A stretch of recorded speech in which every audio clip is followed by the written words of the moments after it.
This is huge, absolutely massive. Now, it might not directly affect Caitlin Clark right now, but let's be honest. This change is happening because of Caitlin Clark, or at the very least, heavily influenced by everything that went down with her and that mess of an Olympic selection process last summer. You remember that drama. Caitlin Clark wasn't picked. And of course, the usual voices in the sports media were quick to justify it, saying she wasn't ready, she didn't attend this, she didn't check that box, when in reality, they scheduled a training camp during the Final Four. I mean, come on. That's absurd. And even if she missed that camp, it shouldn't have mattered, and in the past, it often hasn't. By that point, she had already done more than enough, completely dominating in college, and already showing flashes of brilliance in the WNBA. I'll give you a quick recap on that in a second just to make it clear. But this change, this update, it's major. And here comes Sue Bird weighing in. Sue Bird. Yep, here it is. USA Basketball is officially shifting the women's team to the men's model, and Sue Bird is at the center of it. So, what exactly does that mean? Well, if you remember, on the women's side, the Olympic roster used to be chosen by a selection committee. A group of people had to come together, hash it out, vote, and that's how the team got made. But now? That changes in a major way. With this new setup, Sue Bird will take full control. She's being named the managing director for the women's national team, and that means she will be calling the shots. Coaching staff, roster spots, everything. Sure, she'll have scouts, analysts, and advisors offering input, and she's smart enough to use them. But ultimately, the final say is hers. That is a big departure from how things were run before. As confirmed by Front Office Sports, this is a huge shift for USA Basketball. The committee system is out, Bird is in.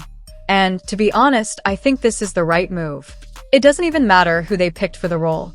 What matters is that someone has clear authority.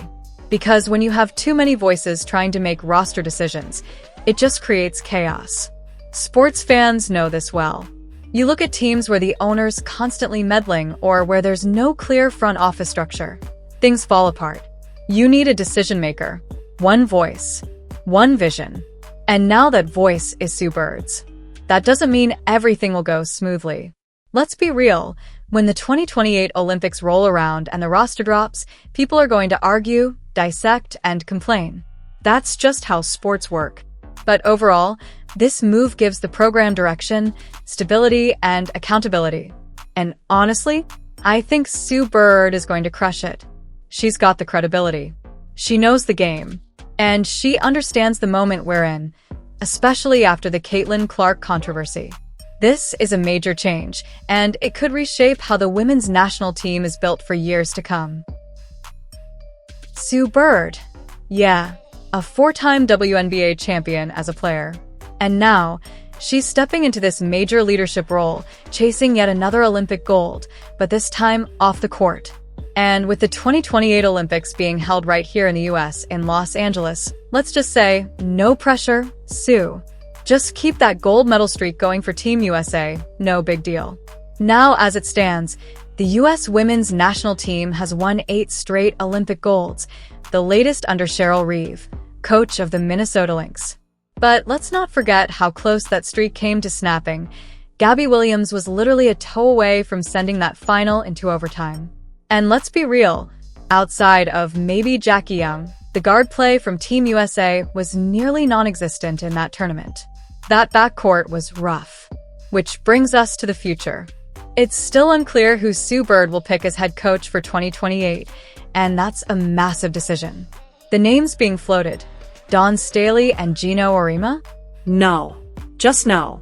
Neither should be anywhere near Caitlin Clark or this next-gen Olympic squad. Gino? We know the animosity. He's made it very clear over the years how he feels about Clark. As for Dawn, she's a bit more subtle, playing the political game, but let's not forget her track record, especially when it comes to developing elite guards. Her system at South Carolina has never been known for preparing guards for the pro level. And if 2028 is going to be the guard-driven era of women's basketball, which it absolutely should be, Dawn's not the coach to lead that charge. Back to Bird. Her appointment could usher in a younger, fresher version of Team USA, finally embracing the talent coming up. Yes, including Caitlin Clark. But of course, here comes the media, right on cue, dragging Angel Reese into the conversation. I mean, they just can't help themselves. Let me be clear. As of right now, Angel Reese does not belong on the Olympic team. That may change. If she levels up, I'll say it. But based on what we've seen so far? No. And then there's Paige Buchers, also not selected for Paris. Honestly, I don't see the case for her yet either. Meanwhile, veterans like Chelsea Gray and Brittany Griner might be aging out. The 2024 squad was the oldest we've seen, and it showed. They scraped by more than they dominated. And let's not forget how Clark was left off this year's Olympic team. The committee blamed it on her limited participation in training camps. Right. Totally ignoring that those camps overlapped with the Final Four, a schedule conflict she had no control over. And then the cherry on top?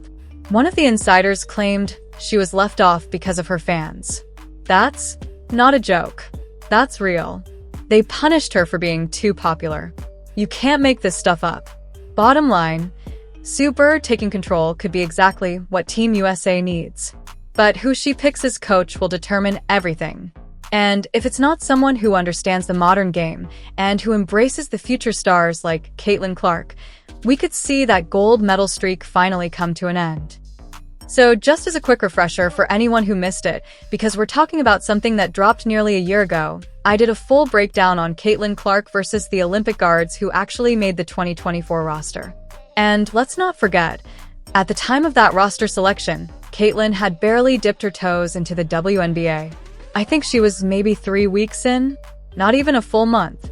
Still adjusting. Still finding her rhythm. But even then, even at her worst, the numbers told a very different story than what the haters wanted to push. Let's talk efficiency, which matters a lot at the Olympic level.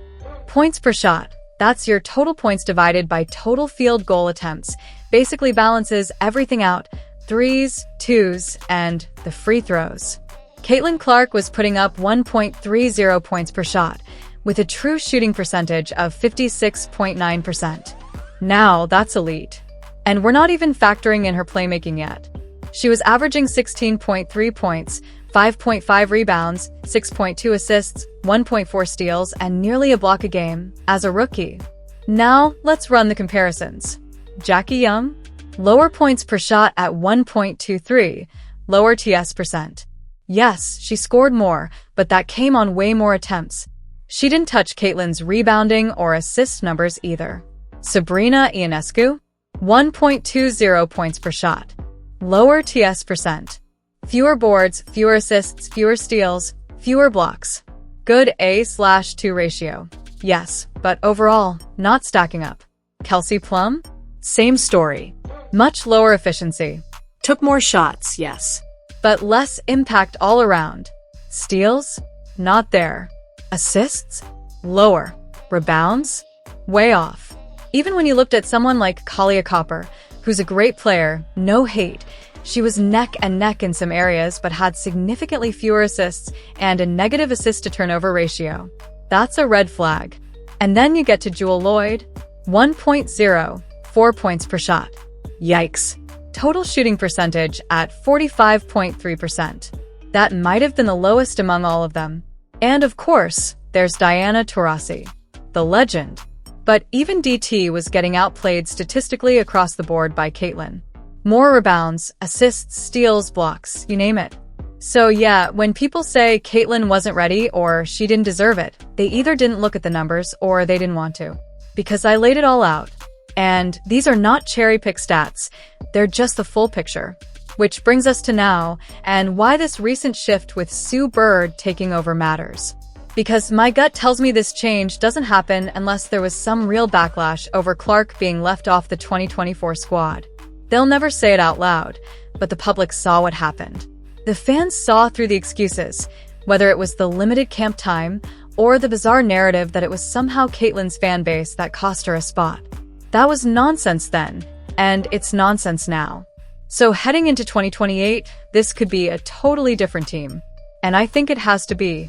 The WNBA is shifting, guard play is exploding, spacing and playmaking matter more than ever, and you're going to need elite efficiency and vision from your backcourt. Which is why coaches like Gino Arima or Dawn Staley, in my opinion, are not the answer. Gino? We already know his personal bias. Dawn? She's great at a lot of things, but developing elite guards for the pro level just hasn't been one of them. I think with Sue Bird stepping in, there's a better shot that Caitlin Clark doesn't get boxed out again. Now sure, nothing's ever guaranteed. Politics are still part of the game. But I can't imagine Bird watching Clark's growth over for years and still saying, "Nope, let's run it back without her." That would be absurd. Anyway, let me know your thoughts on this shift in leadership and what it could mean for the 2028 Olympic team. Are we finally going to see a guard-heavy roster that actually reflects the modern game? Will Caitlin Clark finally get the Olympic shot she earned years ago? As always, appreciate you watching. Hit that like button, drop a comment, and subscribe if you haven't already. More deep dives coming your way.